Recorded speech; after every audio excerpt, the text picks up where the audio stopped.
ठीक है। तो hello everyone, welcome to this session. ये एक वेबिनार है हमारे फेवरेट नितिन सर के साथ, जिसका मैक्सिमम स्ट्रेस इस चीज पे है कि जो फिजिक्स ओलंपियाड से रिलेटेड हमारे इंडिया में जो अवेयरनेस है, ठीक है, या लोगों के कुछ मिसकंसेप्शन है या कुछ डाउट्स है, कुछ क्वेरीज हैं, वो हम मैक्सिमम ट्राई कर रहे हैं कि इस सेशन में फिजिक्स ओलंपियाड पे स्ट्रेस देते हुए हम चीजों को कवर करें। थोड़ा फन सेशन रहने वाला है, ठीक है, थोड़ा हंसी मजाक भी होगा, थोड़ा और चीजों को लेके भी बात होगा, ठीक है। तो मैक्सिमम बच्चे जो फिजिक्स ओलंपियाड से टच में जाते हैं, ठीक है, जैसे हम बात करें जो नीट के बच्चे होते हैं वो फिजिक्स ओलंपियाड में इतने इंटरेस्टेड नहीं होते। मेनली जो फिजिक्स ओलंपियाड में स्ट्रेस रहता है, जो बच्चे इसको टच करके जाते हैं, वो जेई के रेफरेंस से होते हैं, तो थोड़ा सा इसमें जेई वाला कंटेक्स्ट भी रहेगा, ठीक है। तो वेलकम नितिन सर, बहुत बहुत स्वागत है सर आपका।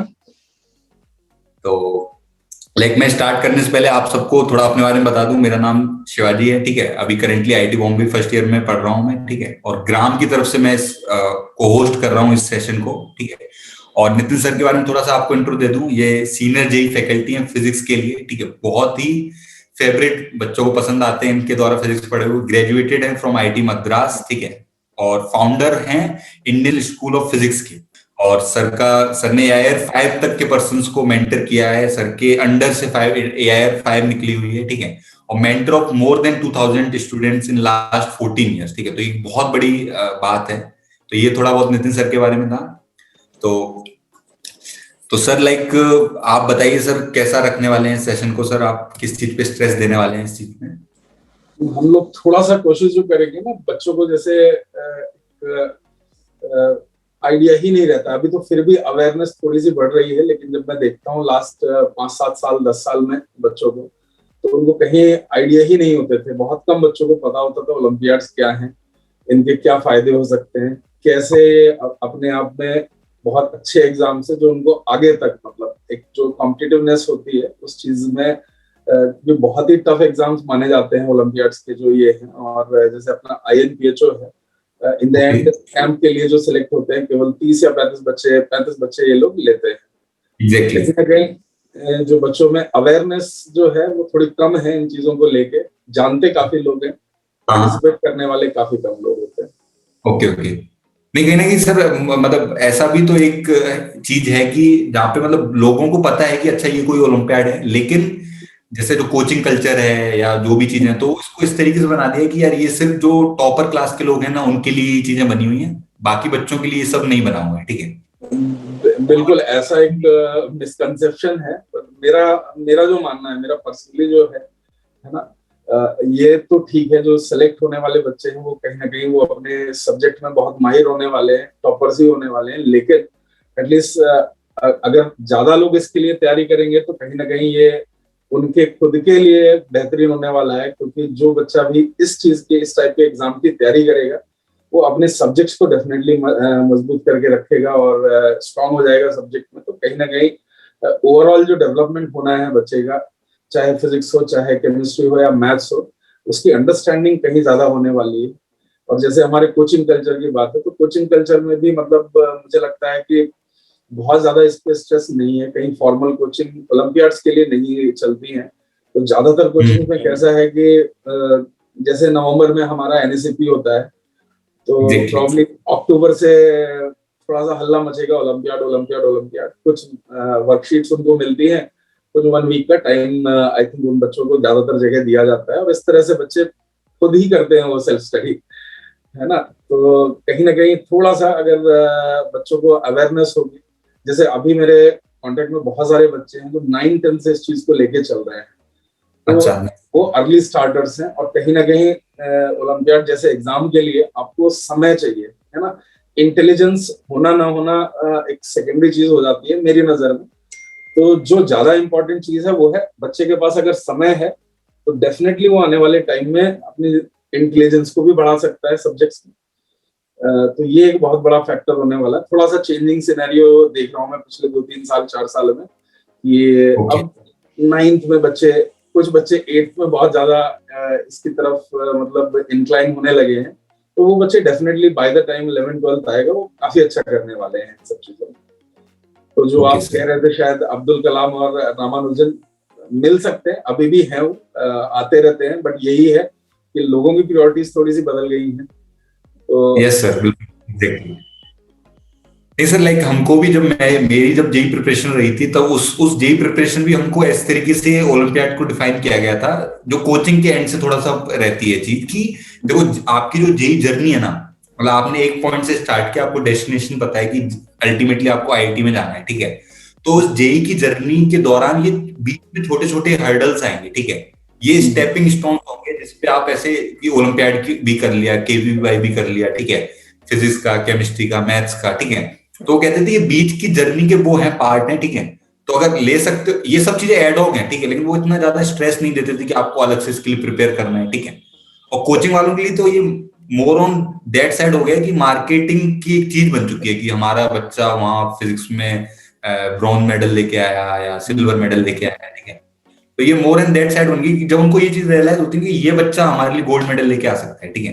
तो सिर्फ उस बच्चे पे स्ट्रेस रहता है, बाकी और लोगों को थोड़ा इतना फॉर्मेलिटी कर देते हैं वो लोग, ठीक है, बट इतना ज्यादा स्ट्रेस नहीं रहता है उसमें मेरी अंडरस्टैंडिंग में कहीं ना कहीं मैं भी एक कोचिंग वाला हूँ, तो मैं शायद अपने साइड की तरीके से आपको ज्यादा अच्छे से बता पाऊंगा कि जैसे एक बड़ा क्राउड है, मान लो आप सारे बच्चों की बात करें, तो कहीं ना कहीं वो बच्चे अपने करंट जो जेईई सिलेबस की कोचिंग होती है या उसका सिलेबस होता है, वो स्ट्रगल कर रहे होते हैं, कहीं ना कहीं उनको राइट गाइडेंस नहीं मिला होता है, या कई बार बच्चों का खुद का भी अप्रोच ऐसा होता है कि वो पढ़ना नहीं चाहते हैं, थोड़ा मस्ती कर लेते हैं, तो अचानक बैकलॉग डेवलप हुए तो फिर उनकी हालत खराब होती है। लेकिन जो बच्चे इस डायरेक्शन में पहले से ही मतलब इंक्लाइंड है कि नहीं हमको जेईई में बढ़िया रैंक लानी है, हमको कोई ना कोई एक चाहे केमिस्ट्री चाहे फिजिक्स या चाहे मैथ्स या फिर सारे ओलंपियाड भी पार्टिसिपेट करने हैं, तो कोचिंग वालों का क्या रहता है कि अब वो सबको तो नहीं बोलते हैं, कहीं ना कहीं उनको दिखता है कि यार ये बच्चा हमारा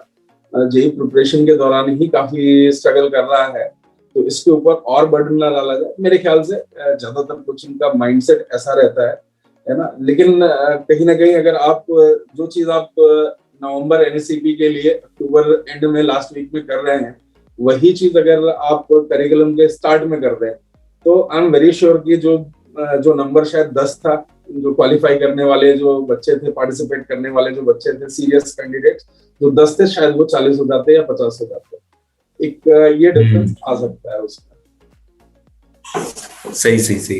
तो सर अपन थोड़ा इस चीज पर आते हैं हम लोग कि सर जैसे यहाँ पर जो लोग मैं सुन रहा हूँ आप हैं, तो इंडियन स्कूल ऑफ फिजिक्स जो बात है, ठीक है, तो इसके बारे में बहुत लोग जो हमारी ऑडियंस है इसके बारे में काफी इंटरेस्टेड है कि लाइक क्या आपका मोटिवेशन था इंडियन स्कूल ऑफ फिजिक्स को स्टार्ट करने का, ठीक है, जो आज बच्चों तक रीच कर रहा है, बच्चों को बेनिफिट कर रहा है अलग अलग वे में।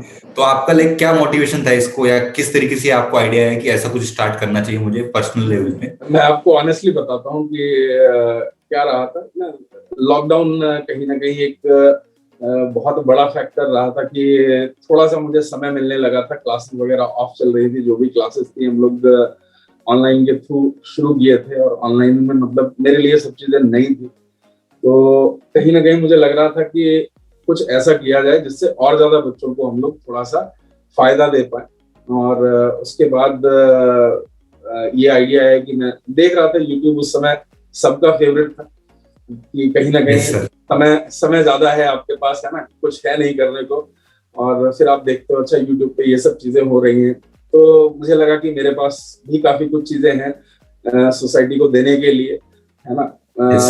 तो उस डायरेक्शन में एक इनिशिएटिव था कि जो आपके पास नॉलेज है उसको शेयर करिए, और कहीं ना कहीं एक बड़ी ऑडियंस का इससे भला जरूर होगा, इस माइंडसेट के साथ ये शुरू हुआ था। और लकीली मैंने तो सोचा नहीं था कि इतना अच्छा रिस्पॉन्स इसमें मिलेगा, तो बच्चों ने काफी इसको सराहा है, पसंद किया है, और अभी भी कर रहे हैं, तो एक तरह से मतलब ये कंटिन्यू होने वाला है। अब आगे जब जब मुझे समय मिलता रहेगा तब तक मैं प्रॉब्लम्स वगैरह शेयर करता रहूंगा बच्चों के साथ। और इसने मतलब थोड़ा सा मुझे एक मेरी दूसरी साइड थी, उसमें भी मुझे बढ़िया किया, मुझे प्रॉब्लम्स बनाने का बड़ा अच्छा लगता है, शौक लगता है। जैसे मैं जेईई में ट्रेनिंग बच्चों को देता था, तो कहीं ना कहीं मैं कोशिश करता था उनके लिए नए तरह के क्वेश्चंस मैं लेके आ पाऊँ, कई बार नए सोर्सेज से ऐड करते थे, कई बार उनको बनाते थे, तो फिर यहाँ से वो चीज और थोड़ी सी किक इन हो गई, है ना। और कंटिन्यूसली आप रिसर्च करते रहते थे कि बच्चों का किस वे में अपन बेनिफिट कर सकते हैं बच्चों। हाँ, मतलब मेरा जैसे टीचिंग एक पार्ट है, टीचिंग में तो हमें जो पढ़ाना है वो पढ़ाते हैं, लेकिन जैसे प्रॉब्लम देने की बात आती है तो मतलब मैं काफी कम होमवर्क देता हूँ बच्चों को। I don't believe in giving 200 problem. तो मुझे लगता था 2 3 4 एक कुछ अलग तरह की प्रॉब्लम्स अगर दी जाए बच्चों का शायद दिमाग उससे ज्यादा खुले, ऐसा मेरा मानना था। तो उस डायरेक्शन के प्रॉब्लम्स ज्यादातर मैंने बनाए और वही शेयर करता हूँ। तो लेकिन अभी तक के ज्यादातर प्रॉब्लम्स जो हैं वो कहीं ना कहीं जेई एडवांस ओरिएंटेड है ना। और आप ऐसा भी सोच सकते हैं थोड़ा सा ओलंपियाड फाउंडेशन की तरफ है, कहीं ना कहीं ओलंपियाड का लेवल थोड़ा सा ज्यादा है ना? तो ओके, वो आने वाले लाइक टाइम रहेगा। जी जी सर। और सर एक चीज और, लाइक बच्चे काफी हमारे जो लोग हैं वो इंटरेस्टेड है इस चीज में जानने की, आपकी जो जेई की प्रिपरेशन रही थी सर, तो अक्सर कभी कभार ऐसा हो सकता है कि पॉसिबली, मतलब हमको इस चीज के बारे में पता नहीं है कि लाइक जब आपने जेई की प्रिपरेशन की थी तब सर आपकी फिजिक्स में कितना इंटरेस्ट उस समय भी था, इतना इंटरेस्ट, या ये इंटरेस्ट आपके कॉलेज टाइम में डेवलप हुआ, किस तरीके से आपका जो फिजिक्स से इतना प्यार है ना वो किस तरीके से आप क्या लाइक। मैं बताता हूँ। कहीं ना कहीं जैसे फिजिक्स एक बड़ा ही अलग सा सब्जेक्ट लगता है मुझे, और आपको अगर कोई पढ़ाने वाला बंदा जो फिजिक्स आपको पढ़ाता है, आपके टीचर्स जो 11th 12th के दौरान, अगर वो सही बंदा आपको मिल जाता है तो इस सब्जेक्ट से प्यार हो जाता है। और बड़ा ही नशीला सब्जेक्ट मुझे लगता है ये, है ना, क्योंकि ये थोड़ा एडिक्टिव टाइप का है। कई बार आप समय देने लगेंगे तो बहुत सारा समय निकल जाएगा। तो इसके पीछे यार मेरा जो रहा है, फिजिक्स मुझे पहले से पसंद थी। मतलब 11th 12th की जब मैं फिजिक्स पढ़ रहा था, है ना, और हमारे टाइम में जो कोचिंग्स वगैरह होती थी, जेई की तैयारी होती थी 12th के बाद, क्योंकि अवेयरनेस उस समय उतनी ज्यादा नहीं थी। तो जैसे मेरा एग्जैक्टली के बाद मैंने शुरू की थी, हमारे टाइम में इतना जेई को लेके क्रेज नहीं था। सिटीज में था, लेकिन छोटे सिटीज में या विलेजेस में उतना ज्यादा इसको लेके क्रेज नहीं था। तो फिजिक्स अच्छी लगती थी। उसके बाद मैंने जब जेई की प्रिपरेशन शुरू की, कहीं ना कहीं मेरे जो सर थे वो बहुत मतलब मुझे पसंद आए, और उनके साथ मेरा मतलब जो बॉन्डिंग रहा वो बहुत स्ट्रांग रहा। तो इस सब्जेक्ट के लिए कुछ ज्यादा ही प्यार हो गया। मुझे याद है, मतलब मुझे केमिस्ट्री बिल्कुल पसंद नहीं है इवन ओके जेई के दौरान भी केमिस्ट्री पढ़ना मुझे बिल्कुल अच्छा नहीं लगता था, और सारा टाइम मेरा फिजिक्स और मैथ्स में ही जाता था। फिजिक्स में आप ऐसा मान सकते हो कि 50-55% मेरा समय ज्यादा ज्यादा था, और बाकी दोनों सब्जेक्ट में जो एक गलत चीज थी, मतलब अब रियलाइज मैं उसको करता हूँ, कंपेयर टू उस समय रियलाइजेशन नहीं होता था इस चीज को लेके। हालांकि जब मेरे मार्क्स आए जेई में तो मेरे फिजिक्स और केमिस्ट्री के मार्क्स बराबर थे, है ना। इवन दो मुझे सब्जेक्ट फिजिक्स ज्यादा पसंद था, बट कहीं ना कहीं पेपर में फाइनली जो मार्क्स है केमिस्ट्री और स्कोरिंग आ फिजिक्स के बराबर। गई, हाँ स्कोर हो गया। ओके, तो ऐसी लेकिन इसके लिए मतलब प्यार बहुत रहा इस सब्जेक्ट के लिए। और जब मैं ज्वाइन कर रहा था फिटजी एज ए टीचर, उस समय मेरे पास दो ऑप्शन थे कि मुझे मैथ्स लेना चाहिए या मुझे फिजिक्स लेना चाहिए। केमिस्ट्री तो क्लियर था कि नहीं लेना है, क्योंकि बिल्कुल ही इंटरेस्ट नहीं था उसमें। मैथ्स मुझे पसंद थी, फिजिक्स भी मुझे पसंद था, लेकिन मैथ्स में जैसे एक टॉपिक होता है प्रोबेबिलिटी, परम्यूटेशन, यस कॉम्बिनेशन, ये मुझे बिल्कुल समझ में नहीं आया था। तो कहीं ना कहीं फिजिक्स में ऐसा कोई टॉपिक नहीं था जिसको पढ़ के समझा ना जा सके। तो हाँ that's how I started teaching physics, और अभी तक एंजॉय कर रहा हूँ उस चीज को। सही है, सही, बढ़िया है सर। तो लाइक अब जो सर हम नेक्स्ट चीज के बारे में बात करने जा रहे हैं कि जो मैक्सिमम जो ओलंपियाड कल्चर इन इंडिया है, ठीक है, मतलब सिर्फ फिजिक्स के रेफरेंस से नहीं, इसको थोड़ा जनरलाइज करते हैं अपन, जो ओलंपियाड्स का जो प्रेस्टिजियस ओलंपियाड्स हैं, आईजीएसओ हुआ, एनएसीपी हुआ, एनएससीसी हुआ, ठीक है। तो अब सर जैसे एक बच्चा जो स्कूल में है, मतलब मैं कह रहा हूँ कि वो बच्चा जेई जेई की ऐसे कोई हाई प्रोफाइल कोचिंग नहीं कर रहा है, वो बच्चा स्कूल में है, तो क्या ये प्रैक्टिकली पॉसिबल है कोई बच्चा स्कूल में रहते हुए 11, जैसे आपने बोला कि एक आपके समय में और अभी भी, जैसे जो रिमोट एरिया है ना वहां पे बच्चे 12th के बाद जेई की प्रिपरेशन स्टार्ट करते हैं, मतलब पहले वो 12th दे देते हैं, फिर वो एक साल रिपीटर में ट्राई कर लेते हैं कि देखते हैं जेई होता है कि नहीं होता है, ठीक है, या एनआईटी और ट्राई कर लेते हैं। मैं कह रहा हूँ सर प्रैक्टिकली क्या ये पॉसिबल है, बच्चों को एफर्ट्स पुट करने चाहिए कि स्कूल में रहते हुए 11th 12th में स्कूल की जो करिकुलम होता है, जो स्टडीज होती है, एजुकेशन का जो पैटर्न होता है, उसमें रहते हुए ओलंपियाड को टारगेट कर सकता है क्या, फिजिक्स ओलंपियाड को? मतलब मुझे जो लगता है कि बच्चे डेफिनेटली कर सकते हैं, और ऐसे बच्चे हैं, मतलब अपनी सोसाइटी में एग्जिस्ट करते हैं। मैं आपको 2 या 3 लोगों के मतलब एग्जांपल्स देना चाहूंगा, है ना, जो मुझे मिले मेरे लाइफ टाइम में, जिन्होंने जेई की कोई फॉर्मल कोचिंग नहीं की थी और जेई उन्होंने क्लियर किया, और मतलब अपने एकेडमिकली वो बहुत आगे रहे। एक मेरे कजिन है, आज वो IIT कानपुर में प्रोफेसर है मैकेनिकल इंजीनियरिंग डिपार्टमेंट में, मिस्टर दीपक सचान। एंड उन्होंने कोई फॉर्मली कोचिंग नहीं की थी, अपना सेल्फ स्टडी के बेसिस पे, स्कूल बेसिस पे ही मतलब तैयारी करते रहे, स्टडी मटेरियल जो भी है जुगाड़ते रहे, और अपना उनकी रैंक जो आई थी ऑल इंडिया रैंक 312 थी, तो जो अपने आप में बहुत ही सॉलिड रैंक है, 312 रैंक जो है। Okay. और कोई फॉर्मल कोचिंग नहीं थी उनके पास। ऐसे ही मेरा क्लास का रूममेट जो था मिस्टर राजीव मुरली, उसने भी कोई कोचिंग नहीं की, इज फ्रॉम बॉम्बे, और जस्ट स्कूल में बच्चे तैयारी करते थे तो उसने भी मतलब ऐसे ही फिटजी के टेस्ट वगैरह लिखने चालू किए, और बाकी अपना सेल्फ स्टडी खुद ही करता रहा। और वो बंदा था, उसने भी एक 1400 समथिंग रैंक के साथ जेई क्लियर किया। और ऐसे ही एक और बच्चा था मेरे साथ, मेरे ही हॉस्टल में मद्रास में, ही वाज फ्रॉम केरला, उसने भी कोई कोचिंग नहीं की थी, और ऑल इन रैंक 183 या 185, अभी मुझे याद नहीं, it's been almost 17 years 18 years. तो ये कुछ बच्चे मतलब मैं जिनसे मिला, जो बिना कोचिंग के इतना शानदार परफॉर्मेंस, इतना शानदार एकेडमिक बैकग्राउंड लेके वो लोग आगे बढ़े हैं अपने करियर में। तो डेफिनेटली टैलेंट हमारे यहाँ बहुत है, कहीं ना कहीं एक अवेयरनेस जगाने की जरूरत है। ये चीजें अगर जाएंगी तो बच्चे सेल्फ स्टडी करके भी आगे निकलेंगे। मतलब आप कहने की बता रहे हैं कि जो प्राइमरी रिक्वायरमेंट है वो सेल्फ मोटिवेशन बहुत इंपॉर्टेंट है। सेल्फ मोटिवेशन, ओलंपियाड जैसे एग्जाम हाँ। के लिए सेल्फ मोटिवेशन बहुत ज्यादा जरूरी है, क्योंकि जो जिस तरह की पढ़ाई यहाँ करने की जरूरत है, कहीं ना कहीं वो बहुत हेक्टिक भी होती है एट टाइम्स, है ना। और अगर आपको इंटरेस्ट नहीं है तो आप उसको बीच में ही ड्रॉप करने वाले हो, छोड़ देते हैं ज्यादातर लोग बीच में। तो थोड़ा सा गाइडेंस कहीं ना कहीं बच्चों को चाहिए एक अर्ली एज में, जैसे 8th क्लास है, 9th क्लास है।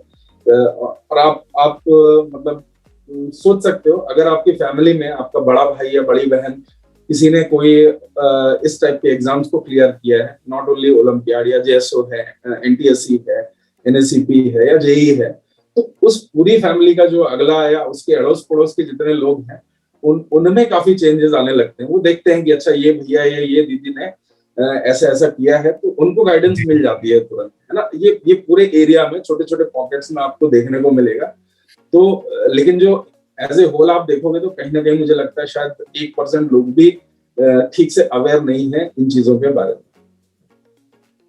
अच्छा, और सर लाइक जो स्कूल में कोई बच्चा है तो उसको आप जैसे अभी क्या सजेशन दे सकते हो कि स्कूल में जैसे जो नॉर्मल जैसे स्कूल जाता है वो, ठीक है, घर पर आता है, तो स्कूल में रहते हुए अगर वो सोच रहा है कि उसका टारगेट है कि यार फिजिक्स, मतलब सिर्फ मैं बता रहा हूँ कि जैसे एनएससीपी की टारगेट लेके चलता है वो कि ये क्लियर करना है मेरे को, तो पैरेलल क्या मतलब कोचिंग क्रैश कोर्सेज होते हैं उनको ज्वाइन कर सकता है, या जो टेस्ट वगैरह देता है, क्या आप सजेस्ट करोगे जैसे मिनिमम मैं कि यार इतना तो मैं करना आपको चाहिए? बताता हूँ इस बारे में। जो बच्चे कोचिंग ले पाते हैं, कहीं ना कहीं उनके पास एक बड़ा एडवांटेज होता है इन सारे कॉम्पिटिटिव एग्जाम्स में। जो बच्चे एक फॉर्मल कोचिंग में जा रहे हैं, कहीं ना कहीं उनके पास रिसोर्सेज ज्यादा हैं, टीचर्स उनको अच्छे मिल रहे हैं, है ना। उनके पास एकदम नपातुला गाइडेड मटेरियल आ रहा है कि सर ने बोला है इतना पढ़ना है, तो वो उसको करते हैं। एक बच्चा जो जिसके पास कोई गाइडेंस नहीं है, कोई कोचिंग नहीं है, और वो केवल स्कूल में है, केवल उसके पास टैलेंट है, तो आज के समय में जैसे बहुत सारे लोग हैं आपको इंटरनेट पे मिलेंगे जो कहीं ना कहीं अपना नॉलेज शेयर कर रहे हैं, आइदर अपना प्रॉब्लम कलेक्शन शेयर करते हैं। तो बच्चों को रिसोर्सेज तो मिल रहे हैं आज की दुनिया में, कहीं ना कहीं इंटरनेट की एक बड़ी रीच है ना। और हमारे यहाँ भी ज्यादातर लोगों के पास कुछ नहीं है तो स्मार्टफोन जरूर है, भले ही कुछ हो ना हो आजकल जो प्रेजेंट टाइम है, तो वो लोग इस चीज को देख रहे हैं। और आने वाले टाइम में मुझे लगता है ये नंबर ऐसे ही बढ़ता चला जाएगा, रिसोर्सेज अवेलेबल है। बाकी ये है कि हम अपना अपना पर्सनल टाइम उस रिसोर्स को एक्सप्लोर करने में कैसे यूज करें, उसके लिए कहीं ना कहीं एक सेल्फ मोटिवेशन, इंटरेस्ट होने की जरूरत है। कहीं ना कहीं आपको कोई गाइड करने वाला होना बहुत जरूरी है। ये आपके पेरेंट्स हो सकते हैं, अच्छा मेंटर, आपके बड़े भाई बड़ी बहन हो सकती है, ये आपके पड़ोसी हो सकते हैं जहां से आपको ये मोटिवेशन मिले। लेकिन मोटिवेशन होना बहुत जरूरी है, क्योंकि एक लॉन्ग जर्नी होती है। स्पेशली आप अगर देखेंगे जो टॉप परफॉर्मर रहते हैं इंडिया से ओलंपियाड्स में या जेई में, वो कहीं ना कहीं वो बच्चे अर्ली स्टार्टर्स वाले ज्यादा होते हैं, जो 9th में 10th में थोड़ा थोड़ा अपना स्टार्ट करते हैं। तो समय जिनके पास ज्यादा है इस चीज के लिए, वो ऑटोमेटिकली इसमें उनका परफॉर्मेंस जो है उनका बेटर रहता है। मतलब मेरा जो ऑब्जर्वेशन रहा है इन सब पिछले इतने सालों में बच्चों के साथ इंटरेक्शन का, तो मैंने यही देखा है कि जो अर्ली स्टार्टर्स हैं कहीं ना कहीं वो इस चीज पे ज्यादा कैप्चर करते हैं, टॉप स्पॉट पे रहते हैं, simply because of time. Okay sir, like जो अब सर कहीं ना कहीं मेरा जो पर्सनल उससे बता रहा हूँ मैं आपको कि जैसे बच्चों को जो मोटिवेट किया जाता है जिस वे में, कि जैसे फॉर एग्जांपल आईआईटी के लिए उनको इस तरीके से मोटिवेट किया जाता है कि बेटा आईआईटी चले जाओगे, फिर आईआईटी में जाके लाइफ इतनी एंजॉय करोगे आप, आपका हाई पैकेज लगेगा, जो सपने दिखाए जाते हैं बच्चों को, ठीक है।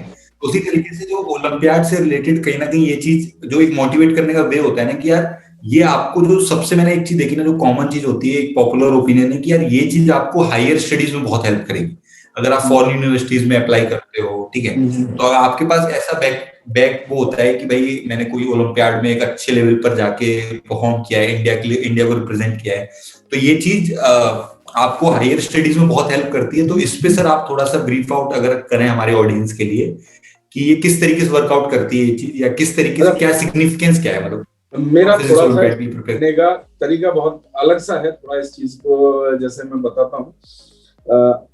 जो बच्चे ओलंपियाड्स में पार्टिसिपेट करते हैं और किसी लेवल तक अगर वो उसमें, मतलब भले ही आपने एनएससीपी को क्लियर किया, एनएससीपी के बाद आपने आईएनपीएच को क्लियर किया, या करस्पॉन्डिंग केमिस्ट्री और मैथ्स में आपने आरएमओ वगैरह क्लियर किया है, तो आपके अंदर एनीवेज इतना कॉन्फिडेंस आपके पास होगा, आपके पास सब्जेक्ट नॉलेज डेफिनेटली बहुत अच्छे लेवल की रही होगी, तो आप not just research, not just higher studies, आप कुछ भी जीवन में करेंगे, आप उस लॉट के टॉप के पूल में हैं, तो भले ही चाहे आप जॉब करें और जिस टाइप की भी जॉब करेंगे, आप कहीं ना कहीं उसमें जीवन में अच्छा ही करने वाले हैं। मतलब मेरा इन बच्चों को देखने का तरीका ऐसा रहा है, नॉट जस्ट हायर स्टडीज में, वो जो काम करेंगे वो उसमें अच्छा ही करने वाले हैं, क्योंकि कहीं ना कहीं वो इस ग्रिलिंग से गुजर चुके होते हैं, वो समझ चुके होते हैं, और जो मेहनत आप एक बार करते हैं कहीं ना कहीं आपको जीवन में हमेशा हेल्प करने वाली होती है। मैंने अगर 9th क्लास में कुछ पढ़ा है, तो ऐसा नहीं है कि 9th के पेपर में उसके क्वेश्चंस नहीं आए तो अब वो मेरे लिए कोई काम की नहीं है। आप देखेंगे जीवन में आगे कहीं ना कहीं वो आपको हेल्प करेगी, कहीं ना कहीं वो आपको हेल्प करेगी। तो इन बच्चों के साथ ऐसा है कि ये अपने टॉप लौट के रहे हैं, तो ये जहां भी जाएंगे, ये कैसा भी कंपटीशन हो, ये उसमें आउट परफॉर्म ही करेंगे। ये तो बहुत एक, मैं ऑडियंस के लिए ये चीज बोल रहा हूँ, ये बहुत ही सर ने एक बहुत ही अच्छी चीज यहाँ पर कन्वे की है हम लोगों के लिए, सबके लिए, मेरे लिए भी, कि हमको ये चीज समझना इंपॉर्टेंट होती है कि यार कुछ चीजों के लिए आप प्रिपेयर करते हो, आप मेहनत करते हो, और जिस टारगेट को लेकर आपने जब वो चीज स्टार्ट की थी ना, शायद उस टारगेट को आप अचीव ना कर पाओ, लेकिन जो आपने वो जर्नी में मेहनत की ना, तो वो जो स्किल एक्वायर किया, आपके डेवलपमेंट हुआ है अंदर ही अंदर, ठीक है, तो वो आपको लाइफ लॉन्ग काम आ सकता है। ये चीज समझना बहुत इंपॉर्टेंट है। सर ने एक बहुत अच्छी चीज पे यहाँ पे हम सबके लिए दी है यहाँ पे, कि मेहनत भी एक तरीके से फॉर्म ऑफ एनर्जी होती है। तो आपने जितनी मेहनत की ना, वो शायद उस पॉइंट ऑफ टाइम पे आपके काम ना आए, लेकिन फ्यूचर में कभी काम आ जाए। तो जो सर ने कॉन्फिडेंस वाली बात बोली कि इतने बड़े एग्जाम की प्रिपरेशन करना, और उसके मेहनत, एक होता है मेहनत करना और एक होता है मेहनत का सही तरीका पकड़ना, ठीक है। तो आप मेहनत का तरीका, और कहीं ना कहीं अगर आप फेल भी करते हो तो उससे भी कुछ ना कुछ लर्निंग्स होती हैं, आउटकम्स होते हैं। तो ये बहुत अच्छा पॉइंट सर ने यहाँ पे रखा हम सबके लिए। और सर एक चीज और जो थोड़ा सा कहीं ना कहीं जेई के जो बच्चे हैं, जेई के कंटेक्स्ट, मैंने कहा था कि हम इस चीज को थोड़ा जेई के कंटेक्स्ट में भी देखेंगे कि सर जो जिसका जेई एक प्राइमरी टारगेट है, मैं ऐसे बच्चे की बात कर रहा हूँ जिसकी, मैं नहीं कह रहा हूँ टॉप 50 टॉप 100 का पोटेंशियल कैंडिडेट है, उस बच्चे की एक्सपेक्टेड रैंक 1000 से 2000 है, ठीक है। तो एक चीज सर कहीं ना कहीं ये चलती है। अब आप सर हम लोगों के लिए थोड़ा इस चीज पे हम लोगों को गाइड करो कि जो 1000 से 2000 का बच्चा है, या लगभग लगभग जो एक सीरियस कैंडिडेट है जेई का, उसके लिए कभी कभी ऐसे करते हैं कि आप जैसे फॉर एग्जांपल 11th पढ़ना स्टार्ट किया उसने कोचिंग ज्वाइन किया, उसकी 11th क्लास पढ़ना स्टार्ट किया, उसको चैप्टर्स पढ़ा रहे हैं एक सीक्वेंस में, तो नवंबर आते आते उसका 70 to 80% कोर्स खत्म होता है, या फॉर एग्जांपल 90% भी हो जाता है, लेकिन वो सिर्फ 11th का होता है। और अगर आप जैसे ओलंपियाड को टारगेट कर रहे हो तो उसमें आपको 11th 12th सब आना चाहिए। तो इन सम वे कुछ लोग इसको ऐसा बोलते हैं कि यार ओलंपियाड का डिस्ट्रैक्शन हो जाता है जेई से। तो जेई के, अगर आपका प्राइमरी टारगेट जेई है ना, तो आपको ओलंपियाड की प्रिपरेशन ही नहीं करनी चाहिए। सर आपका इसके बारे में क्या मानना है? आपको क्या मेरा जो सोचना है कि ऐसा बिल्कुल भी नहीं है कि ये डिस्ट्रैक्शन टाइप से है, ये दोनों एक दूसरे को कॉम्प्लीमेंट करती है। ओलंपियाड प्रिपरेशन है और जेई प्रिपरेशन है, और कहीं ना कहीं आप देखेंगे बच्चा कभी भी रैंक 100 या रैंक 200 या रैंक 300 वाला नहीं होता है। है ना। कहीं ना कहीं वो चीजें किस टाइप से अपना वो 2 साल 3 साल की जो जर्नी है उसकी प्रिपरेशन की, उसमें वो कैसे स्टेप्स ले रहा है। तो हो सकता है जो बच्चा 1500 रैंक वाला है, मतलब मेरा जो मानना है लगभग जो 3000 4000 तक रैंक लाते हैं वो बच्चे दिमाग से बहुत अच्छे होते हैं। कहीं ना कहीं उनके अंदर बस किसी तरह से डिस्ट्रैक्शंस रहे, या कोई चीजें ठीक से नहीं पढ़ी उन्होंने, या ठीक से उन्होंने अप्लाई नहीं किया, उसकी वजह से वो रैंक में एक डिफरेंस आता है। आप बहुत ही सुपर ब्रेनी बच्चों की बात करेंगे तो भारत के 1.3 बिलियन लोगों में आई कंसिडर कि लगभग 50 से 100 बच्चे होंगे वो वाले। आप शुरू के 100 बच्चे हटा दीजिए, है ना। उसके अलावा जितने भी बच्चे हैं कहीं ना कहीं उनकी रैंक में जो फ्लक्चुएशंस होते हैं वो इसलिए नहीं होते कि उनका दिमाग कम था या ज्यादा था। तो उनके रैंक में फ्लक्चुएशंस इसलिए आते हैं कि उन्होंने कुछ चीजें ठीक से की होती हैं, कुछ चीजें ठीक से नहीं की होती हैं। तो जैसे मेरा जो मानना है, जेई प्रिपरेशन और ओलंपियाड प्रिपरेशन ये दोनों एक दूसरे की कॉम्प्लीमेंट्री हैं, दोनों एक दूसरे के साथ साथ चलती हैं। जो बच्चे थोड़ा सा पहले से अवेयर होते हैं इस चीज के लिए कि भाई मुझे 11th में अगर एनएसपी और आईएमपीएचओ क्लियर करना है तो मुझे 11th और 12th का पूरा सिलेबस आना चाहिए, तो वो बच्चा कहीं ना कहीं अपने चीजें 9th क्लास से शुरू कर देता है या 10th क्लास से शुरू कर देता है। अब हम ये एक्सपेक्ट नहीं कर सकते एक बच्चे से जिसने अप्रैल में कोचिंग शुरू की है और 4 महीने बाद 5 महीने बाद नवंबर में उसको 11th और 12th का दोनों का सिलेबस एक बहुत अच्छे लेवल पे आ जाए। तो जो बच्चे थोड़ा लेट स्टार्ट करते हैं उनको ये चीज ऐसे लगती है कि यार ये एक डिस्ट्रैक्शन आ गया, मैंने 2-3 महीना अपना 12th का पढ़ने में लगाया और मेरा 11th भी उस चक्कर में कहीं ना कहीं खराब हो गया। तो उन बच्चों को ये एक डिस्ट्रैक्शन लगता है। लेकिन मेरा मानना है जो फाउंडेशन कर लेते हैं 9th क्लास से, उनको पहले से ही इस डायरेक्शन में चलना चाहिए। अगर नहीं चल रहे हैं, नहीं तो ज्यादातर चलते हैं उस डायरेक्शन में, कहीं ना कहीं वो देखते हैं कि 11th में कुछ उनको अलग नहीं करना पड़ता है। जैसे वो बुक 9th में 11th की पढ़ रहे थे, 10th में 12th की पढ़ रहे थे, और बहुत ही स्मूथ ट्रांजिशन उनका रहता है इस प्रोसेस में। दोनों कॉम्प्लीमेंट्री बच्चों हायर लेवल पे प्रिपरेशन कर रहे थे। तो जैसे आप सिलेबस भी देखोगे ना, तो सिलेबस भी आप मान के चल सकते हो 85% सिलेबस कॉमन ही होता है जेई की प्रिपरेशन वाला सिलेबस। ये है कि जो डेप्थ ऑफ द प्रॉब्लम्स आपको पूछी जाती हैं ओलंपियाड्स में, कहीं ना कहीं काफी ज्यादा होती है। एनएससीपी है, जैसे एनएससीपी का लेवल तो मुझे थोड़ा सा मेन से अच्छा होता है, एडवांस और मेंस के बीच का कहीं का लेवल उस पेपर का रहता है, तो वो तो बच्चे को डेफिनेटली करना ही चाहिए, है ना।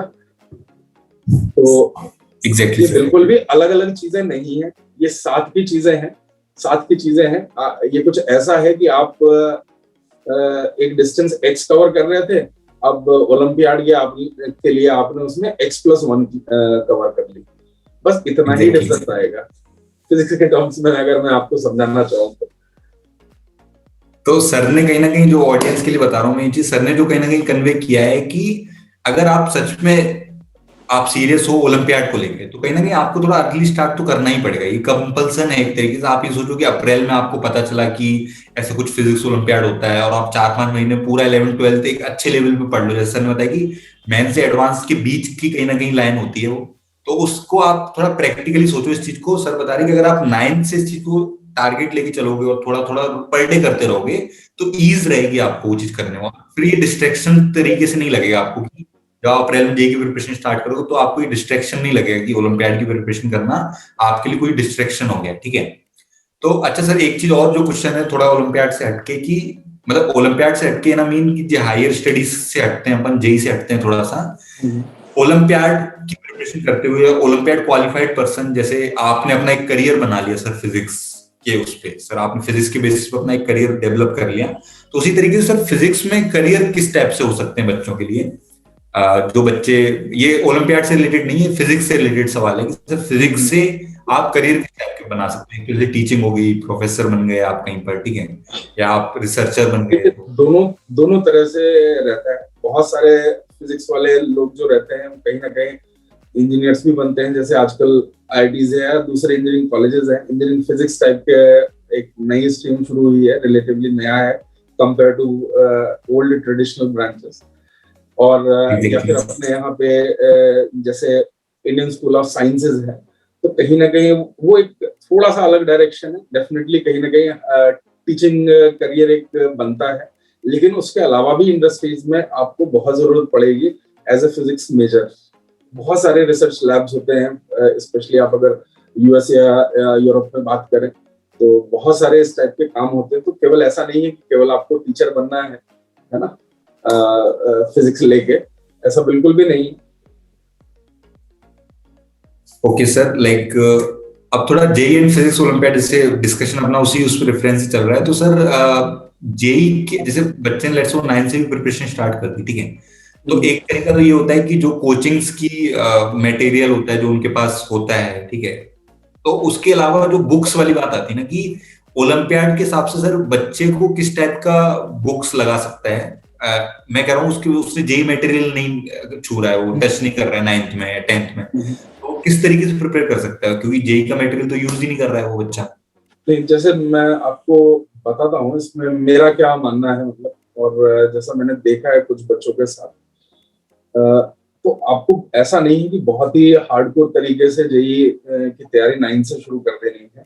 सबसे पहली चीज आपको ये देखना है कि आपको अगले 4 साल आपको इंटरेस्ट बना के रखना है। मैंने बहुत सारे बच्चे ऐसे देखे हैं जो कहीं ना कहीं देखते हैं, उनके साथ बहुत सारे लोगों ने 9th में फाउंडेशन कोर्सेज ज्वाइन किए और उन्होंने भी भीड़ को ज्वाइन किया। लेकिन होता क्या है, जब आप बहुत सारी एनर्जी एक साथ लगाते हो तो कहीं ना कहीं उसका इफेक्ट आपके आपके ऊपर आना जरूर है। तो कुछ बच्चे ऐसा होता है कि बहुत ज्यादा पढ़ाई करने लगते हैं, शुरुआत से ही चीजों को एकदम करो या मरो वाली स्थिति में लेते हैं। तो वो बच्चे, उनका पीक जो होता है एकेडमिक का, एक कर्व मैंने देखा है ज्यादातर बच्चों में, जब वो स्टार्ट करते हैं, चीजें सीख रहे होते हैं, तो वो बढ़ते हैं, गेन करते हैं नॉलेज, और एक टाइम के बाद कहीं ना कहीं उसमें या तो वो स्टेबल सा कर्व हो जाता है या फिर वो कहीं ना कहीं इंटरेस्ट लूज करने लगते हैं। तो ये किसी भी बच्चे के लिए बहुत जरूरी है कि जो ये उसकी लाइफ का कर्व है, और कर्व सबका ऐसा ही है, किसी का थोड़ा कम फ्लैट होगा, किसी का ज्यादा फ्लैट होगा, बट कर्व ऐसा ही होता है सबका। एक टाइम पे हम सब इस वाली स्टडीज से इंटरेस्ट लूज करते हैं।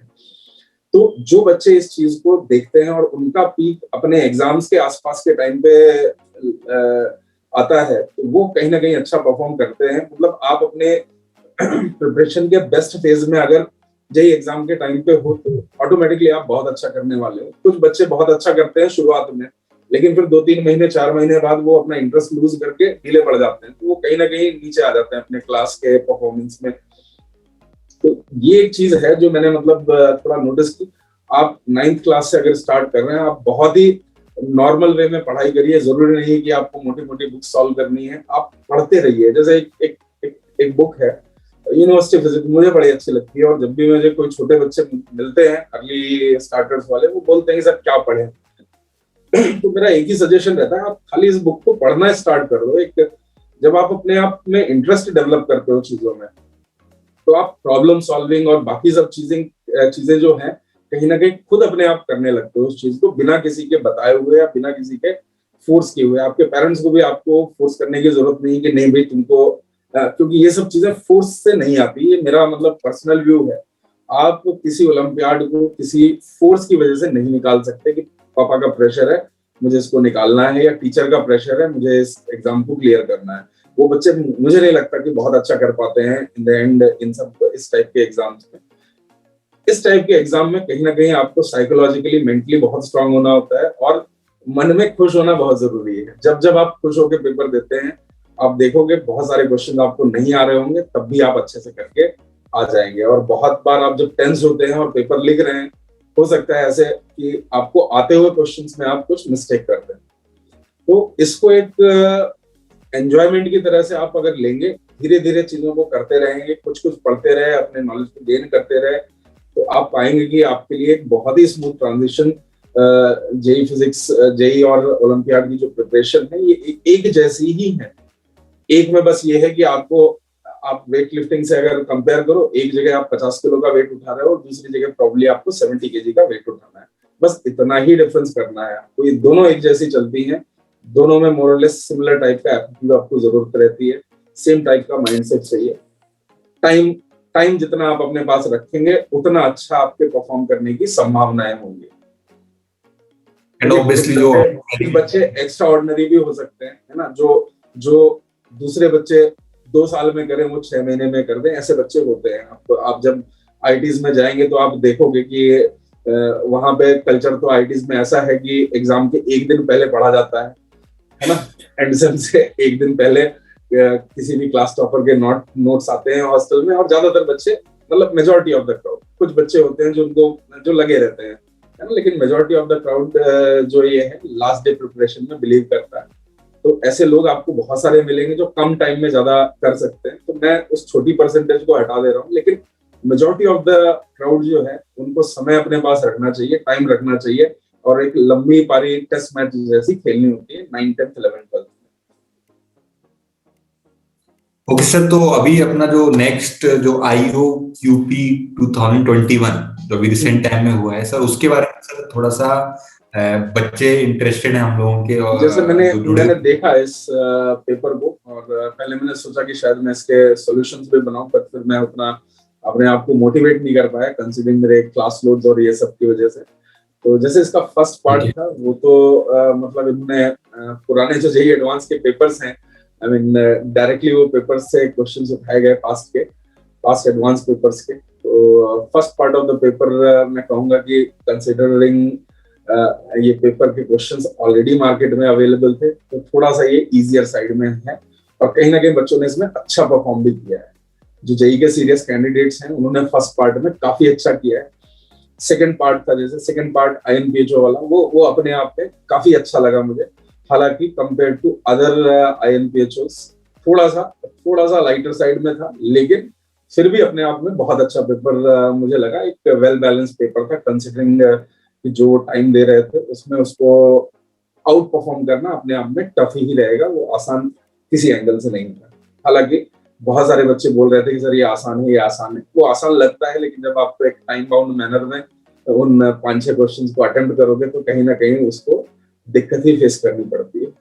तो अच्छे चैलेंजिंग पेपर उन्होंने बनाए थे, सेकंड पार्ट स्पेशली जो एनपीएचओ के लिए था। फर्स्ट पार्ट जो था वो एक regular past JEE advance papers का कलेक्शन था। तो ये मेरा मतलब ओवरव्यू है। तो काफी बच्चों में रहती है सर कहीं ना कहीं कि एक्सपेक्टेड कट ऑफ सर, तो आपके according sir expected cut off या आपका जितना मतलब ये थोड़ा सा डिफिकल्ट हो जाता है। मैं कोई भी फिक्स नंबर नहीं बताना चाहूंगा इसमें, लेकिन मेरा जो अपना मानना है कहीं ना कहीं ये थोड़ा सा हायर साइड में ही रहेगा। स्पेशली फर्स्ट पार्ट वाला जो है वो थोड़ा सा हायर साइड में रहना चाहिए, मेरा जो अपना मानना है ना।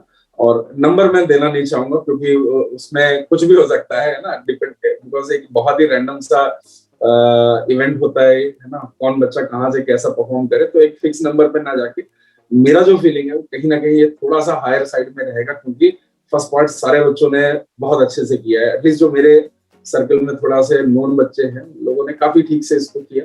और ऐसे ही सेकंड पार्ट वाला जो है, जैसे ये था, ये एक अपने आप में अच्छा पेपर था काफी।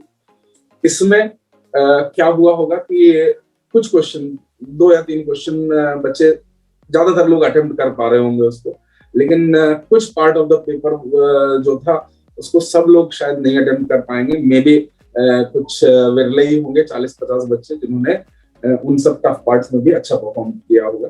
तो एक फिक्स नंबर पे मैं जाना नहीं चाहूंगा इस आईओक्यूपी के कट ऑफ का, बिकॉज बहुत ही डिफिकल्ट होता है इसको प्रेडिक्ट करना, और कहीं भी ये नंबर मूव कर जाते हैं।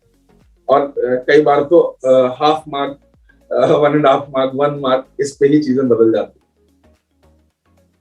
अच्छा सर, लाइक एक चीज जो हम ग्राम ऑर्गेनाइजेशन की तरफ से जो आने वाले एस्पायरेंट्स हैं जो फ्यूचर में ओलंपियाड देंगे, लेट्स सपोज यही वीडियो देख के उनको पता चलता है कि ओलंपियाड कुछ है, ठीक है, तो वो जो 1 साल बाद या 7-8 महीने बाद जो एग्जाम देने वाले हैं, तो उनके लिए अभी क्या टेक होम मैसेज दोगे आपकी इस एग्जाम के बेसिस पे? मतलब कुछ ऐसा कुछ है जो उनको ध्यान में रखना चाहिए? जैसे आपने बोला कि एडवांस के प्रीवियस ईयर के क्वेश्चंस आ गए इस बार, यूजुअली ऐसा नहीं करते हैं वो, ऐसा नहीं है।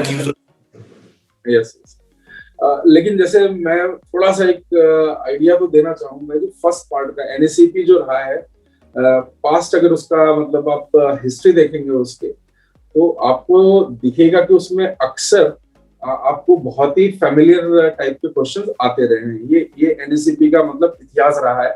डायरेक्टली नहीं लेते थे वो, लेकिन आपको ऐसे भी क्वेश्चंस नहीं मिलते थे कि जो बिल्कुल ही अननोन हो आपके लिए, चाहे वो आपको कहीं ना कहीं किसी केवीपीवाई में या किसी और बुक में या किसी कहीं ना कहीं वो प्रॉब्लम्स आपको फैमिलियर रहते थे। ये ऐसा था कि एक बार मतलब फर्स्ट टाइम मैंने देखा है कि इतने बड़े लेवल पे उन्होंने क्वेश्चंस पिक किए जेईई एडवांस के। तो एनएससीपी के लिए हमेशा जेईई एडवांस आपको हेल्प करने वाला है, हमेशा हेल्प करने वाला है।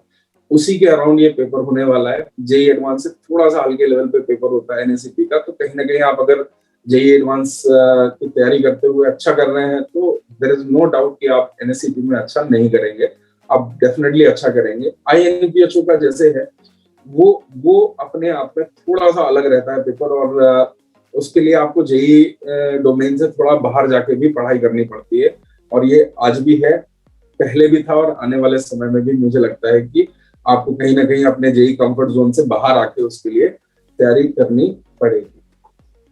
तो बेसिकली जो ऑडियंस के लिए मैं बोलना चाहूंगा यहाँ पे कि सर ने ऐसा बताया हमको कि एनएससीपी के लिए जब आप प्रिपेयर कर रहे हो तो आप एडवांस को रेफरेंस लेके चलोगे तो वो थोड़ा सा डाउन ग्रेड रहता है, डिग्रेडेड रहता है कंपेयर टू जेईई एडवांस, लेकिन वो एग्जाम का प्रेशर या वो सब चीजें लेके उसको बराबरी आ जाता है लगभग लगभग। ठीक है, मतलब जो आप जेईई एडवांस घर पे दे रहे हो और जो आप एनएससीपी एग्जाम सिचुएशंस में दोगे, तो सर कहते हैं कि अगर आप एनएससीपी लेके चल रहे हो तो उसके हिसाब से आप जेईई एडवांस को रेफरेंस लेके चल सकते हो। तो ये कहीं ना कहीं टेक अवे मैसेज, जो बच्चे अभी सीरियस हैं या इस साल नहीं वो अगली साल ट्राई देना चाहते हैं, तो उन बच्चों को ये सब चीजें ध्यान रखनी चाहिए। अच्छा सर, हम लोगों ने क्या, जो हमारी ऑडियंस थी, जो भी जैसे मैक्सिमम टॉपिक्स तो हमने उसी हिसाब से लिए हैं जो ऑडियंस जानना चाहती थी, फिर भी ऑडियंस से हमने डायरेक्टली क्वेश्चंस लिए हैं, तो आप जरा उन क्वेश्चंस को एड्रेस कर दीजिए। जैसे फॉर एग्जांपल कि किसी एक बच्चे ने पूछा है sir how to develop interest in physics, मतलब वो अभी उसका इंटरेस्ट नहीं है, वो इंटरेस्ट डेवलप करना चाहता है, तो like what should he do, he should start solving problems और कुछ बुक्स रीड करना स्टार्ट करना चाहिए उसे। जैसे आपने एक चीज एग्जांपल, ये मेरा पर्सनल भी एक्सपीरियंस रहा है कि जिस पर्टिकुलर सब्जेक्ट के टीचर के साथ आपकी बॉन्डिंग अच्छी बनती है ना, उसमें नेचुरली आपको थोड़ा इंटरेस्ट आने लगता है। तो ये चीज एक थोड़ा नेचुरल और डेस्टिनी वाली बात आ जाती है कहीं ना कहीं। फिर भी आप क्या सजेस्ट करोगे? मेरा मानना है कहीं ना कहीं बच्चे मतलब फिजिक्स के लिए जैसे है, उसके लिए सबसे आसान होता है इंटरेस्ट डेवलप करना, क्योंकि आप अपने चारों तरफ फिजिक्स ही फिजिक्स देख रहे होते हैं। आप साइकिल चलाते हो तो फिजिक्स से जूझ रहे हो, है ना। आप होली में बलून में पानी भर के फोड़ रहे हो तो कहीं ना कहीं उसमें भी फिजिक्स ही इन्वॉल्व है। तो हर जगह आप फिजिक्स से घिरे हुए हैं, तो सबसे आसान है फिजिक्स में इंटरेस्ट डेवलप करना। बस उन चीजों को थोड़ा सा आपको अलग तरीके से देखना पड़ेगा, है ना। तो जैसे जैसे आपको लग रहा है, आप जानना चाहते हो, उन चीजों को एक्सप्लोर करना चालू करिए। चाहे किसी वीडियो के थ्रू आप देखिए उसको, यूट्यूब के या कोई और वीडियोस के थ्रू। प्रॉब्लम सॉल्विंग मैं रिकमेंड नहीं करता, स्पेशली बहुत ही अर्ली एज में। आप केवल अगर पढ़ रहे हैं चीजों को, है ना, कुछ एक कॉमिक्स जैसे आपने कोई बुक के 2-3 पेज पढ़ लिए और उसको समझने की जब आप कोशिश करेंगे, तो वो जो समझने की कोशिश है कहीं ना कहीं वो आपका इंटरेस्ट डेफिनेटली इस सब्जेक्ट की तरफ लाएगी। और ये बहुत ही एडिक्टिव सब्जेक्ट है। It's completely different from chemistry and maths. इसका एडिक्शन थोड़ा सा अलग लेवल का है, और बाद में बाकी एडिक्शन आपका जो बढ़ता है वो आपके टीचर्स के इंटरेक्शन के साथ बढ़ता है। अगर मुझे लगता है मेरे साथ जो बच्चे जुड़ते हैं तो कहीं ना कहीं कई बार मुझे उनको गाइड करना पड़ता है, वो टू मच इनटू फिजिक्स हो जाते हैं कई बार वो लोग, तो मुझे पकड़ना पड़ता है कि नहीं भाई बस हो गया काफी, है ना। मैंने देखा अभी बहुत सारे बच्चे हैं जिनको पकड़ पकड़ के बोलना पड़ रहा है कि यार क्वेश्चन बनाने का काम मेरा है ना, आप अभी उस डायरेक्शन में मत जाओ। अपने जेईई प्रिपरेशन के दौरान आप एकदम फोकस्ड रहो, और there will be a time जब आपको क्वेश्चंस बनाने होंगे, आप बनाना, आप करना। क्योंकि मैं इस चीज को झेल चुका हूँ। कहीं ना कहीं मेरे जेईई प्रिपरेशन के दौरान मैं मेरे सर को देखता था क्वेश्चंस बनाते हुए, और मुझे बड़ा अच्छा लगता था कि यार इतने मस्त मस्त क्वेश्चन सर बनाते हैं। तो एक टाइम आया मेरे जेईई प्रिपरेशन के दौरान, लगभग 1.5 से 2 महीने का, मैंने बहुत सारे प्रॉब्लम्स बनाए। मैंने सोचा सर को एज ए गिफ्ट दूंगा। मैं उनके पास लेके पहुंच गया, हाथ से लिखे हुए सारे प्रॉब्लम्स थे। तो मुझे काफी डांट पड़ी, और मैं देख रहा था कि उस दौरान मैंने बिल्कुल भी केमिस्ट्री नहीं पढ़ी थी और बहुत कम मैथ्स पढ़ी थी। तो कहीं ना कहीं ये सबके लिए मेरा मैसेज होगा। स्पेशली मेरे बहुत सारे बच्चे जो है अभी प्रॉब्लम मेकिंग में इन्वॉल्व हैं, तो आप एक चीज का ध्यान रखिए, आप बनाइए, एक बहुत अच्छी चीज है ना। वो बहुत फैंटास्टिक क्वेश्चंस भी बनाते हैं, मेरे साथ शेयर करते हैं, तो मैं देखता हूँ, है ना। और कई बार मेरे लिए पजलिंग होते हैं कि यार वाह कितना बढ़िया इसने सोचा है। तो इस हॉबी को आप डेवलप करिए, कोई दिक्कत नहीं है। लेकिन एक चीज का आप ध्यान रखिए, आपका एक गोल है, उस गोल पे पूरी तरह से फोकस रहिए, और कहीं ना कहीं एक गुड टाइम आएगा जब आप ये स्किल्स भी अपनी शेयर करेंगे लोगों के साथ। This may not be the right time. तो ये है एक चीज कि कई बार जब ये सब्जेक्ट जो है स्पेशली फिजिक्स जब आपको खींचता है तो इट्स लाइक ए टॉर्नेडो वाला जो हमर होता है ना, आप अंदर ही खींचते चले जाते हो इसमें। तो ये है, तो कहीं ना कहीं बच्चों को अपने को थोड़ा सा ध्यान में रखना होगा क्योंकि उनका गोल फिजिक्स, मैथ्स, केमिस्ट्री तीनों सब्जेक्ट पढ़ने का है। तो कहीं ना कहीं देखो सर ने हम सबके लिए यहाँ पर ये भी बताई कि किस तरीके से आप फिजिक्स में इंटरेस्ट डेवलप कर सकते हो और किस तरीके से एक लिमिट होती है हर चीज की। इतना भी ओवर इंटरेस्टेड नहीं हो जाना कि बाकी सब भूल जाओ, इतना भी जुनून हासिल नहीं कर लेना है। खास करके टेक्स्ट में सर ने बोला कि अपना खुद का एक्सपीरियंस बताया सर ने कि किस तरीके से, मतलब सर की जो भी रैंक आई होगी ना, अगर सर ने फिजिक्स को ओवर इंटरेस्ट या ओवर उस पर इन्वेस्ट कर दिया, तो अगर वो इतना केमिस्ट्री और मैथ्स भी इन्वेस्ट करते तो सर आज सर को ऐसा लगता है कि उस समय केमिस्ट्री और मैथ्स भी इन्वेस्ट करना चाहिए था सर को। फिर सर ने वो टीचर वाली बात बोली और ये पर्सनली मेरा मतलब मुझे लगता है ऐसा, मुझे लगता है ऐसा कि शायद मुझे थोड़ा समय और देना चाहिए था।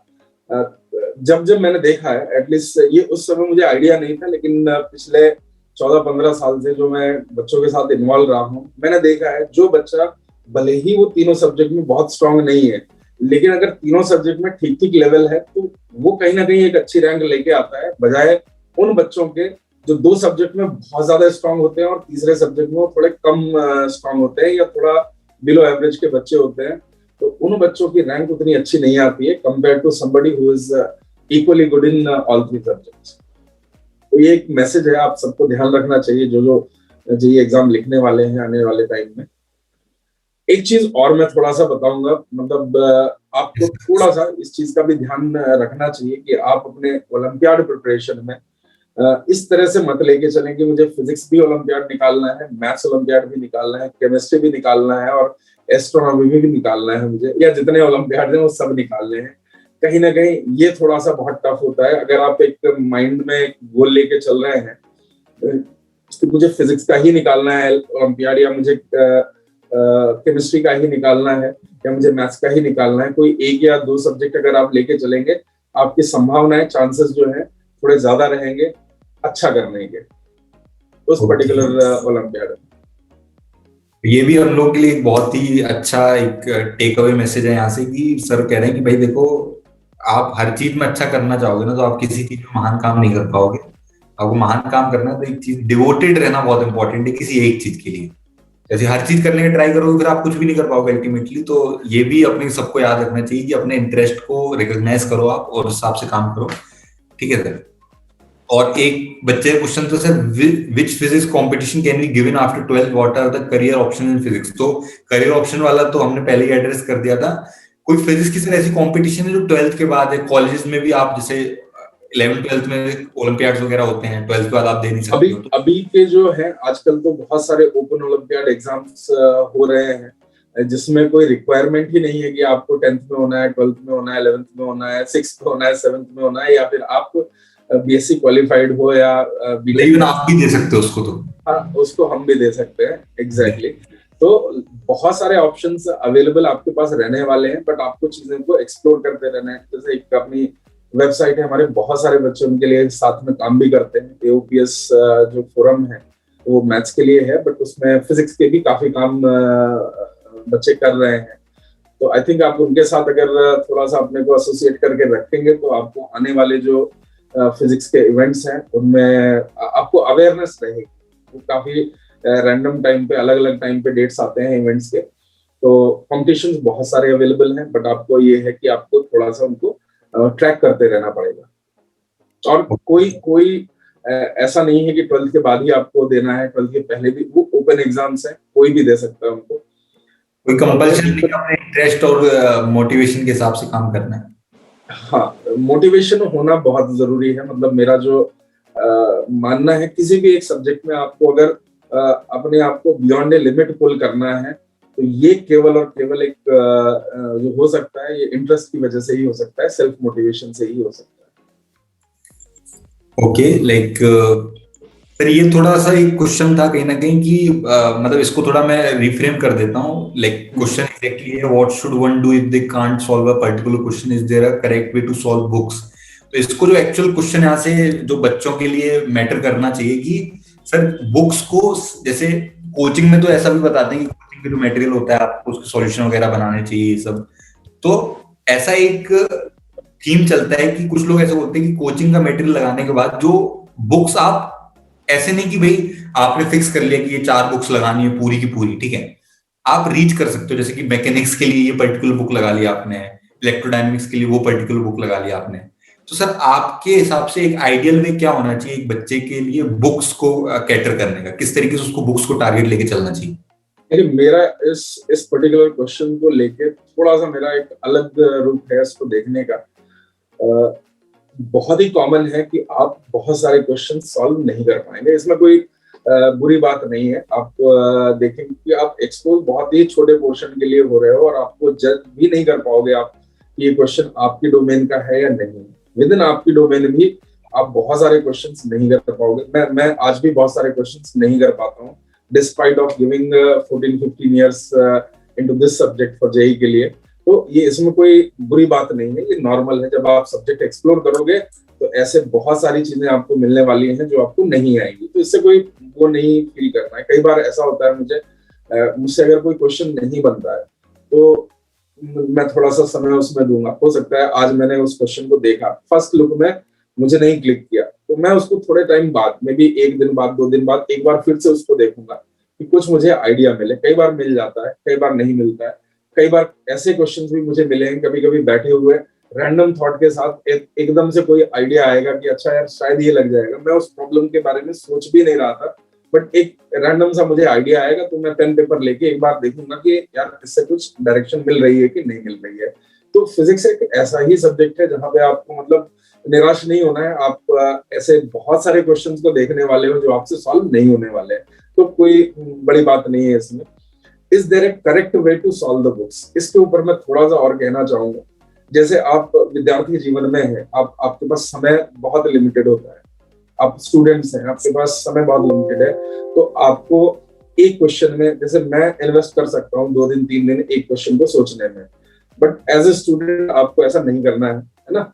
आपको 15 मिनट 20 मिनट मैक्सिमम एक क्वेश्चन में देना है। अगर आपको नहीं क्लिक हो रहा है तो आप देखिए उसमें अगर सॉल्यूशन मेंशन है, हिंट दिए हुए हैं, आप उसकी हेल्प लीजिए, देख लीजिए सॉल्यूशन को। सॉल्यूशन देखना कभी गलत नहीं है। मैंने देखा है बहुत सारे बच्चों को ऐसे गाइडेंस मिली है कि नहीं आपको सॉल्यूशन बिल्कुल नहीं देखना है, खुद ही सॉल्व करो। उस प्रोसेस में क्या होता है, एक क्वेश्चन जो शायद 15 मिनट 20 मिनट में आपको उसका पूरी फिलॉसफी समझ में आ जानी चाहिए थी, बच्चे ने उसमें 1 घंटा 2 घंटा 3 घंटा इन्वेस्ट कर दिया क्योंकि उसने सोच रखा था नहीं मुझे सॉल्यूशन नहीं देखना है इसका।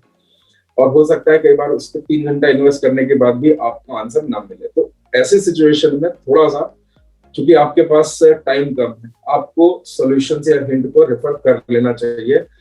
एक अच्छे जेन्युइन अटेम्प्ट के बाद 5 मिनट 10 मिनट का अगर आपने अटेम्प्ट दिया है तो I think you can see now क्या दिया हुआ है ऑथर ने सॉल्यूशन में। एक चीज और है, सॉल्यूशन देख के कई बार हमको आइडियाज मिलते हैं, okay this person has a thought in this particular direction for certain type of problems, तो वो नोन होना भी जरूरी है। तो इसलिए बहुत जरूरी है कि आप सॉल्व एग्जांपल्स भी देखते रहें, मतलब उनको सॉल्व करके देखें और जहां दिक्कत आए उसका सॉल्यूशन रेफर करें।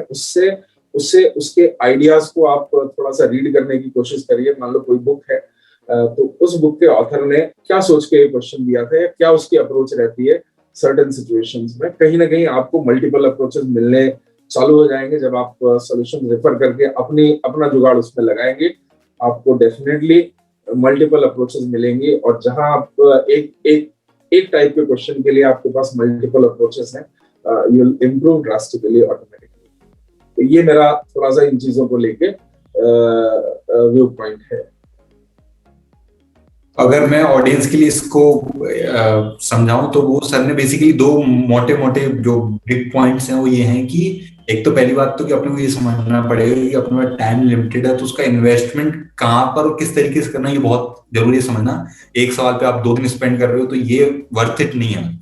और दूसरी चीज जो सर कह रहे हैं कि थॉट प्रोसेस बहुत डेवलप की, सोचना इंपॉर्टेंट है। ये नहीं बस सॉल्यूशन मिल गया उसको देख लिया और सवाल का सॉल्यूशन हमें पता है, दिस इज नॉट इनफ आपको, क्योंकि अल्टीमेटली वो क्वेश्चन थोड़ी आएगा आपके एग्जाम में। आइडियली तो नहीं आना चाहिए, आ भी जाता है कभी कभार, बट पॉइंट इज कि सर जो कह रहे हैं कि उसमें थॉट लगाना है कि इसकी और क्या अप्रोच हो सकती थी, तो उसके सॉल्यूशन जो आप देख रहे हो, तो यू शुड मेक श्योर कि आप अपने वे में भी सोचो उस चीज को। तो फिजिक्स जैसी चीज में तो एक सवाल को करने के बहुत सारे तरीके हो सकते हैं, क्या डिस्कवर कर लो आप, इससे पहले मान लो कोई, उससे पहले वो चीज डिस्कवरी नहीं हो सकी, आपने डिस्कवर कर दी। तो ये सब चीजें भी सर एटीट्यूड बता रहे थे कि एटीट्यूड कैसा रहना चाहिए अपना। उसके बाद सर एक क्वेश्चन है कि I know the theory but how to approach olympiad, what is the ideal grade to start preparation, what do we ensure it does not disturb schools curriculum. तो ये तो आई गेस हम लोगों ने somewhere कहीं ना कहीं पूरे सेशन में इस चीज को कवर कर ही दिया है। तो इस पे थोड़ा सा मैं बताना चाहूंगा, स्पेशली उन बच्चों के लिए जिनको लगता है sir I know the concepts, I know the theory, but मुझसे प्रॉब्लम सॉल्व नहीं होते। ये इतना कॉमन क्वेश्चन है। देखिए, थ्योरी या कॉन्सेप्ट्स वो चीज नहीं है जो आपको बुक में लिखी हुई मिल रही है ना। मेरा मानना है कॉन्सेप्ट्स एक कहीं ना कहीं एक विजुअलाइजेशन है उसी थ्योरी का। जैसे पुली प्रॉब्लम्स होती है ना, या कोई भी रोलिंग मोशन है। कुछ बच्चे जो अच्छा करते हैं फिजिक्स में, वो उस चीज को विजुअलाइज करते हैं। आप यकीन नहीं मानोगे, अगर मैं पुली प्रॉब्लम सॉल्व कर रहा हूँ तो मुझे ऐसा लगता है कि पुली और थ्रेड कैसे मूव कर रहे हैं, मुझे एक वीडियो जैसा मेरे सामने प्ले होने लगता है। ऐसे ही कहीं ना कहीं जो बच्चा रोलिंग कर रहा होता है, रोलिंग के प्रॉब्लम सॉल्व कर रहा होता है और अच्छे लेवल पे उसने समझ लिए हैं चीजों को, उसके सामने वो सब एक वीडियो फॉर्म में डेफिनेटली चलने लगता होगा। वीडियो से मेरा मतलब हाई डेफिनेशन वाला वीडियोस नहीं है, एक थॉट प्रोसेस को लेके मैं आपको चीज बता रहा हूँ कि आप उस चीज को अपने सामने, अपनी आंखों के सामने होते हुए देख पाओगे। जब जब जब आपके अंदर इस टाइप की चीजें डेवलप हो रही हैं, तो आप समझिए आपके कॉन्सेप्ट्स डेवलप हो रहे हैं, और रियल मीनिंग में थ्योरी आप तभी समझें, है ना। तो बुक की डेफिनेशंस याद करना, फॉर्मूले याद रखना is not sufficient in a subject like physics। ये आपको कुछ हल्के क्वेश्चंस में आपको डेफिनेटली आपको लॉन्ग रन में और स्पेशली ओलंपियाड टाइप के एग्जाम में डेफिनेटली आपको हेल्प नहीं कर पाएंगे। तो जब आप ये कहते हो आई know the theory, I feel कि आप you know half of the theory only. आपको कॉन्सेप्ट्स मतलब उसका विजुअलाइजेशन होना बहुत जरूरी है, आपके सामने वो सब चीजें चलनी चाहिए। एग्जैक्टली तो सर यहाँ पे ये बताना चाह रहे थे कि जो जिस भी पर्सन ने ये लिखा ना आई नो द थ्योरी, तो वो एक बार ये मेक श्योर करे कि जो भी आपको कॉन्सेप्ट्स पता है, फॉर्मुलेस पता है, वो आपके विजुअलाइजेशन में आ पा रहे हैं। कि फिजिक्स पढ़ने का एक प्राइमरी वो वे होता है कि भाई आपको विजुअलाइज हो रही है चीजें, आपको समझ में आ रहा है कि वो पहिया कैसे रोल कर रहा है, या कोई भी चीज प्रोजेक्टाइल हो रहा है तो इस तरीके से हो रहा है, फ्लूइड चल रहा है तो इस वे में चल रहा है। उस चीज पे सर थोड़ा सा स्ट्रेस दे रहे थे यहाँ पर। ठीक है। एक सर एक क्वेश्चन ये है, as an 11th grader how to cover 12th side by side. तो सर ने इसका भी आंसर कहीं ना कहीं हमारे सेशन में कर ही दिया है, तो आप पूरा वीडियो इसको देखिए अच्छे से, इस इंटरव्यू को देखिए। ठीक है। उसके on that note sir, like this is all we have for you. तो इस चीज को कहीं ना कहीं हमने मोर और लेस जितना एज हम लोगों की खुद की अंडरस्टैंडिंग थी, जो हम आपसे जानना चाह रहे थे, जो हमारी ऑडियंस आपसे जानना चाह रही थी, उस सब चीज को कवर कर लिया है। तो अल्टीमेटली सर आप इस चीज को कंक्लूड करें सर। तो मेरा जैसा सारी चीजों को लेके मानना है, तो ओलंपियाड प्रिपरेशन अपने आप में एक बहुत ही अलग तरह की जर्नी है। मैं इस जर्नी को पिछले 14 साल से जी रहा हूँ और बहुत ही एंजॉय में इसको कर पा रहा हूँ।